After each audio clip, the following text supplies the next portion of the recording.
Hi வணக்கம். உங்கள் ஆனந்த கண்மணி. ஆனந்த நாவல் கீதம் சேனலை கேட்குறவங்க எல்லோரும் மறக்காமல் சப்ஸ்கிரைப் பண்ணிவிடுங்க. லைக் பண்ணுங்கள், கமெண்ட் பண்ணுங்கள், ஷேர் பண்ணுங்கள். வாங்க நாம் இப்போ கதை கேட்க போகலாமா? சுபலதாவின் தாளிடாத தாபங்கள் அத்தியாயம் 19. சாப்பிட்டேன் என்று பேருக்கு குறித்துவிட்டு எல்லா வேலைகளையும் முடித்த வசந்தா அந்த சின்ன வீட்டின் காலிற்கு வர அங்கே விசாகன் யோசனையாக இருக்க, நதிநிலா எங்கோ விரித்து கொண்டு இருக்க அவர்களின் அறை வாசலில் உட்கார்ந்து இருந்தாள் மாதங்கி.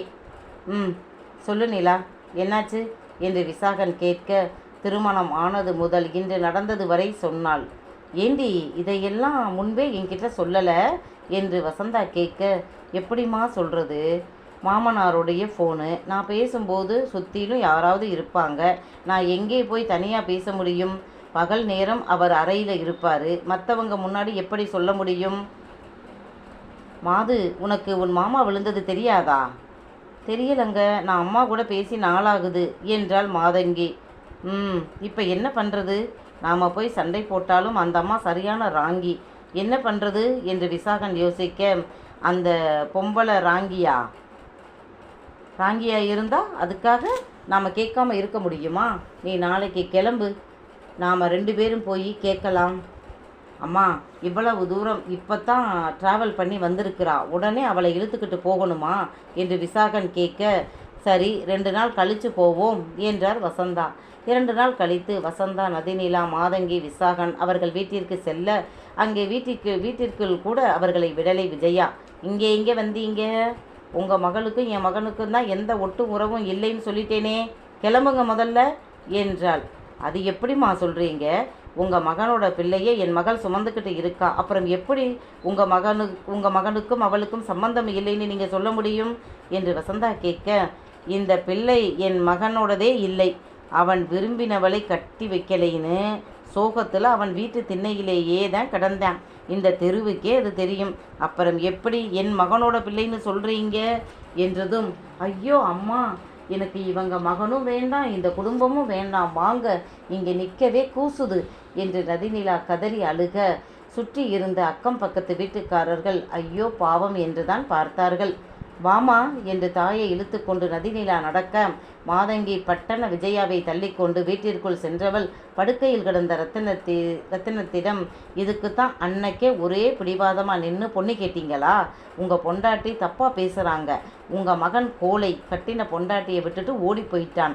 நல்ல வேளை நான் உங்கள் மகனை கட்டிக்கலை. அவன் எவளை கட்டி இருந்தாலும் இப்படித்தான் அத்துக்கிட்டு போயிருப்பான். இப்போ பாருங்க, கல்யாணம் ஆகியும் அவளுக்கு சோறு போடணும், அது பத்தாதுன்னு உன் வீட்டு பிள்ளைக்கும் சேர்த்து நான் சோறு போடணுமா? என் தலை விதி. உங்களை நம்பி நான் ஏமாந்து போனேன். நீங்கள் நல்லா இருக்கவே மாட்டீங்க, பாருங்கள், எல்லாரும் நாசமாக போவீங்க என்றவள் வெளியே வந்து கணவனுடன் பஸ் ஸ்டாண்டு நோக்கி சென்றாள். ரத்தினத்திற்கு பாவம் எதுவுமே தெரியாது. மாதங்கி வந்து சொன்ன பிறகுதான் விஜயா மருமகளை வீட்டை விட்டே விரட்டி விட்டாள் என்று தெரியும். தெரிந்து என்ன செய்ய? வீட்டின் ஒரு அறையில் அவரை கட்டிலில் போட்டுவிட்டு அவரவர் வேலையை பார்த்தார்கள். கூப்பிட்ட குரலுக்கு ஓடி வரக்கூட அங்கே யாரும் இல்லை. அப்புறம் அவரால் நியாயம் எங்கே இருந்து கேட்க முடியும்? அவருக்கு சாப்பாடு கொடுக்க வந்த விஜயாவிடம், ஏண்டி இப்படி பண்ணின?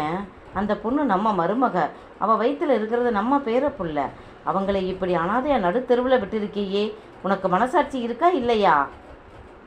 எனக்கு மனசாட்சி இருக்கா இல்லையான்னு அப்புறம் பார்க்கலாம். இப்போ அவளை இங்கே வச்சு யார் தண்டச்சோறு போடுறது? நீங்களே இப்போ இந்த வீட்டில் தண்டச்சோறு தான்.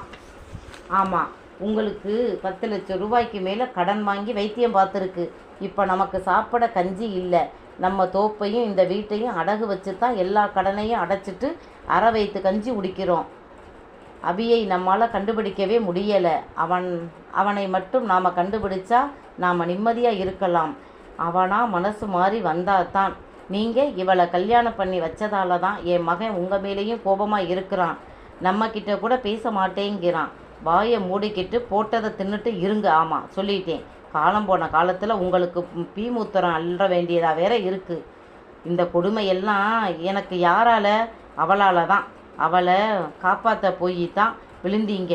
பேசாமல் வாயை மூடிக்கிட்டு இருங்க என்றார் விஜயா ஒரே போடாக. ரத்தினத்திற்கு மனம் நொந்து போனது. நான் ஏன் உயிருடன் இருக்கிறேன்? அப்படியே போய் சேர்ந்திருக்கலாமே, இந்த கொடுமையெல்லாம் எனக்கு தெரியாமலே போயிருக்குமே என்று தனக்குள் மருகினார். வீட்டிற்கு வந்த நதிநிலா மூலையில் முடங்கி கிடக்க வசந்தாதான் பார்த்து பார்த்து கவனித்து கொண்டார். கட்டின புருஷனின் ஆதரவுதான் மகளுக்கு கிடைக்கலை. பெற்றவள் நானாவது அனுசரணையா இருக்கணுமே என்று இருந்தார். இது மாதங்கிக்கு பொறுக்குமா? கொஞ்ச நாள் பார்த்தவள் பிரச்சனையை தொடங்கிவிட்டாள். வேலைக்கு போக வேண்டியது தானே, ஏன் இன்னும் வீட்டிலேயே இருக்க? உனக்குன்னு செலவுக்கு காசு வேண்டாமா? எங்களால் செலவு பண்ண முடியாது என்று பஞ்சப்பாட்டு பாடினாள். விசாகனுக்கு மனைவியை எதிர்த்து பேசி பழக்கம் இல்லை. காதில் கேட்காத மாதிரி போய்விட்டான். அப்போதுதான் அவளுடைய தோழிக்கு திருமணம் என்று பத்திரிகை கொடுக்க அவளும் அவள் அப்பாவும் வந்தார்கள். அவர்தான் டைல்ஸ் கடை மேனேஜர். அவரிடம் அவர் மகள் சொல்லி ஒரு வேலை வாங்கி கொடுத்தாள். மகள் வயிற்று பிள்ளையோடு வேலைக்கு போகிறாளே என்று வசந்தாவிற்கு கவலையாக இருந்தது. பஸ்ஸில் ஏறி போகிறாளே என்று. ஆனால் என்ன செய்வது, வேலைக்கு போய்த்தான் ஆக வேண்டும். அப்பத்தான் மகளுக்கு சத்தானதாக வாங்கி கொடுக்க முடியும். 7வது மாதம் வரை பஸ்ஸில் வேலைக்கு போனவள் அன்று பஸ்ஸிலேயே மயங்கி விட்டாள். அக்கம் பக்கம் இருந்தவர்கள் தண்ணி தெளித்து அவளிடம் இருந்த ஃபோனில் இருந்து அவள் அம்மாவிற்கு அழைத்து சொல்ல வசந்தா பயந்து போனார். பதற்றத்துடன் அவர் பஸ் ஸ்டாப்பிற்கு ஓடி வர பஸ்ஸில் இருந்தவர்கள் அவளை பத்திரமாக இறக்கிவிட்டு, இனி இப்படி பஸ்ஸில் தனியாக அனுப்ப வேண்டாமுங்க, பிள்ளைத்தாச்சி பிள்ளை வேற என்று சொல்லிவிட்டு சென்றார்கள். அதன் பிறகு வசந்தா மகளை வேலைக்கு போக வேண்டாம் என்று சொல்ல நதிநிலா மறுத்துவிட்டாள். மாதம் காசு கொடுக்கும் போதே அன்னியின் ஜாடை பேச்சு குத்தல் பேச்சும் தாங்க முடியாது. சில சமயம் வசந்தா பொறுக்க முடியாமல், உன் மாமன் வீடு என்று தானே என்கிட்ட கூட கேட்காம சொல்லாமல் என் மகளை அவங்க வீட்டில் கட்டி வச்ச, எல்லாம் உன்னால தான் என் மக இப்போ கஷ்டப்படுறா, வாளா வெட்டியாக இருக்கா, நீ தான் இதுக்கு காரணம் என்று மாமியாராக எகிரி விட்டார். அவ்வளவுதான். அழுது ஆராத்தியம் பண்ணி புருஷனை கெஞ்ச விட்டு அவன் அம்மாவை திட்டி மன்னிப்பு கேட்க சொல்லி இப்படி ஏகப்பட்ட கலாட்டா பண்ணிய பிறகே விட்டாள். மகள் வேலைக்கு போகாவிட்டால் மருமகள் என்ன செய்வாள் என்று பயமும் இருந்தது வசந்தாவிற்கு.